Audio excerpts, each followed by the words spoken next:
Hozir bitta klientimizni Telegramdan yozib qoldilar menga sarakanushka tashlab bera olasizmi jiyanimga izoh qilmoqchi edim dedilar. Xo'p dedim. Undan keyin ularga buni, mana buni, xo'p yana mana buni, keyin mana rasmni tashladim. Okaga mana rang yoqdi. Xudo xolasa shuni chiqarib beramiz.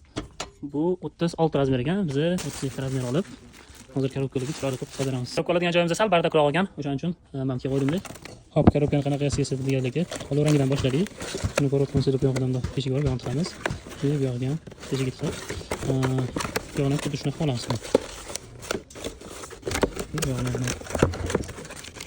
Bunday qilib bog'lamiz. Hop, olov rangi tayyor. Hop, endi bu korobkalar bilan sin olib kassaga boramiz. Hop, oyoq kiyim ham akkuratni qilib oldik. Menga korobkadan olov rangi yoqdi.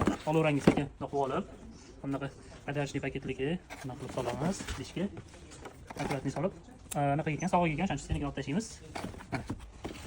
Tayyor bo'ldi. Bu yoqda yana adashli paketliga solib bunaqa beraveramiz. Oyoq kiyimimizning narxi 350 ming so'm shunda. Buni xudo xolasa Yandexga chiqarib olamiz. Yandex kelsin. Beraveramiz hozir endi. Buni Yandeximiz ham keldi, xudo xolasa. Endi kimga shunaqa sarakanushka kerak bo'ladigan bo'lsa, bemalol Elite Sportga murojaat qilasizlar. Hammaga rahmat.